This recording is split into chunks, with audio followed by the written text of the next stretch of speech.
What's going on, guys, and welcome back to Top 10 Nerd. We are here with another part 2. This time we'll be diving deeper, breaking down 10 more heroes that Captain America respects. Without further ado, you know why you clicked this video. I'm your host, Taylor McWaters. Let's keep this RESPECT train going.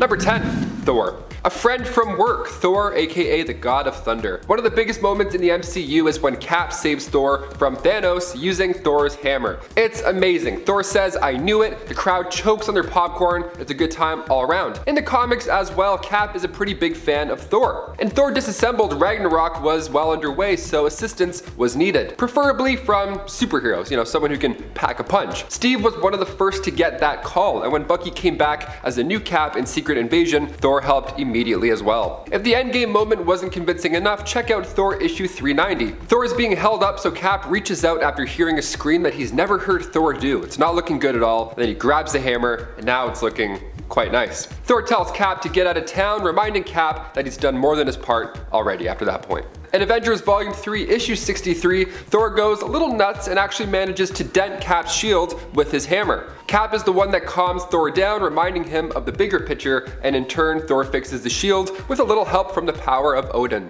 Just a mighty ping, and then it was fixed. That's all it took. And before we continue on with this list, if you want to go ahead and give this video a thumbs up, not that one for sure. It really does help our channel out quite a bit. You're the best. Thank you so much for your constant support. Now let's get right back into this respect list. Number 9, Hawkeye. When Hawkeye was dating Black Widow, he realized that he wasn't happy living the hashtag criminal life. He went back to the Avengers and pleaded for a reform. Iron Man agreed, so now we have Captain America, Scarlet Witch, Quicksilver, and Hawkeye going by this new team name, Cap's Kooky Quartet, which has a pretty good ring to it. They come to life in Avengers issue 16 and it's glorious. This was a rough time for Hawkeye though. See, Captain America is actually the one who convinces him to pick the bow up again. On screen, when the Avengers were divided and were about to head back to the airport, Cap called Hawkeye for backup, even though he was retired and was staining patios or whatever. He's like, I need you. I need a guy with arrows. He's like, really? I'm babysitting, man, come on. Number 8, Wanda Maximoff. Those memes with Cap treating Wanda differently than Peter, I love them. I'm so glad they came out of nowhere and now it's popping. I see them on like every random Instagram page. I'm glad that's a thing. But it's true though. See, in the MCU, Steve sees Wanda and her brother, and the fact that they were experiments to begin with, he has her back against Tony. In the comics, she was part of Cap's Kooky Quartet, remember I mentioned them, and they were both on the Avengers on the big screen as well. This relationship is quite strong. By the time Civil War starts, Steve says to Wanda before the Lagos mission, just like we practiced. So this guy's really changing Wanda from a villain toying with the Avengers' minds to a formidable Avenger who runs drills with the team. How fantastic is that? Number 7, Diamondback. We'll head over now to a lesser known relationship. Diamondback, real name Rachel Layton, was introduced in Marvel Comics originally as a villain. Yeah, she came around in Captain America issue 310, and she was a mercenary and one of the original members of the Serpent Society, excelling in gymnastics, hand-to-hand combat, all that good stuff that'll go and then break your neck. She was trained also by Anaconda at one of Taskmaster's academies. So why am I including a villain in this list? Well, Cap loves a change of heart, as we just heard from Wanda's story. She joined the Avengers Resistance afterwards, realizing that she was maybe on the wrong side. And she helped take down Hammer.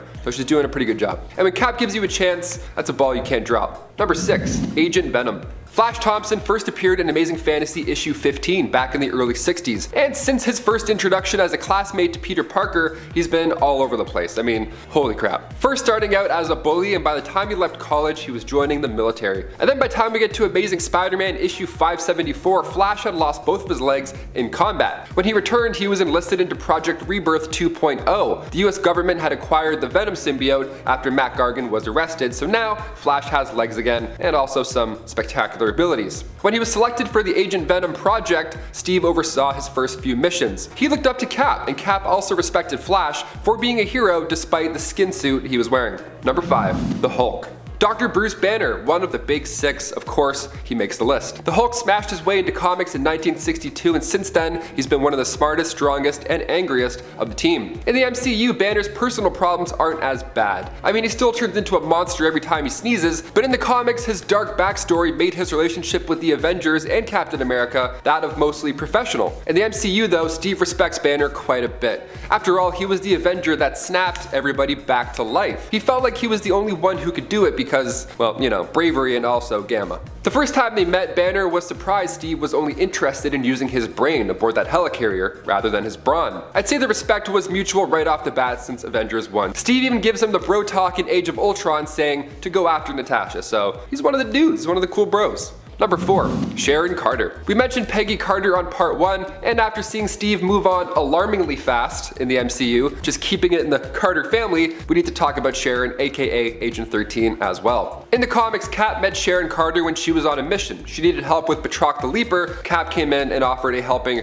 kick to the head or two. They worked together, and of course, like we saw on the screen, a romance was born. They've seen quite a few stressful days together. I mean, for starters, they became closer than ever during the death of Captain America, of course. See, Sharon was brainwashed and forced to pull the trigger, shooting and seemingly killing Captain America. She regained control over her mind and then worked alongside the Winter Soldier and Falcon, and Sharon was the one who realized Steve's death was a little fishy. In Captain America 2012, Steve's serum went haywire and he aged several decades. He got old so quick, all wrinkly and stuff. In issue 10, something similar happened to Sharon when she got stuck in Dimension Z. They were both old in this strange realm, but still in love.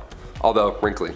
It's kind of like The Notebook, except not nearly as sad. Oh my god. Number 3, Black Widow. Natasha Romanoff entered Marvel Comics back in 1964 with Tales of Suspense issue 52. She was raised in the USSR's Black Widow Ops program where she was trained in combat and espionage in the Red Room. She met Steve Rogers when she was kidnapped by the Hand. And when the Ultroids were threatening Earth, Natasha earned her spot on the good side and then became an Avenger. She's earned her spot more than once, like when the Thunderbolts began as the Masters of Evil, she disguised herself as Yelena Belova and would attend the meetings and report back. She has like a fake mustache. She's like, sorry, what was number 3?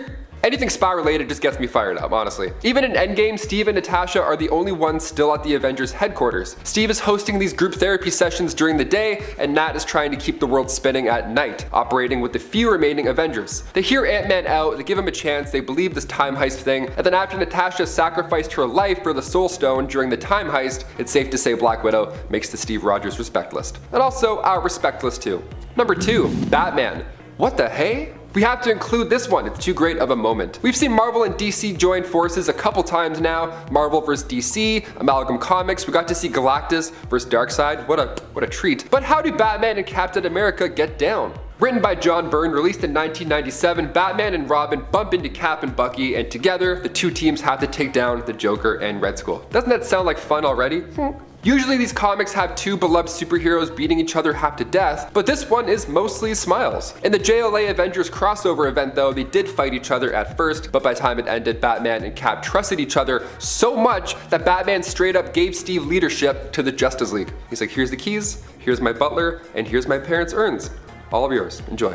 Number 1, Spider-Man. In Ultimate Spider-Man 157, Norman Osborn escaped prison, so MJ called Peter up and she's like, hey, what do I do? Are we all dead? What's gonna happen? Since odds are he's probably coming for them, Peter gets home, tells Aunt May and MJ to leave the city, just get out of Dodge, and then Peter's gonna continue on with this fight. So now he's heading to fight Norman, who had just taken out Doc Ock on the news. He was getting some damage done. He finds Captain America standing over Nick Fury, and then he sees the Punisher aiming a rifle at Cap, so he jumps in the way of the bullet. What a brave young lad. This happens before Peter has to fight everybody in his neighborhood, so he went in off the bat with a bullet wound. He's not looking too great. Cap, on the other hand, was looking great, all thanks to Pete's quick thinking. He puts up a great fight, but the story is called The Death of Spider-Man, so I don't need to remind you how this battle ended.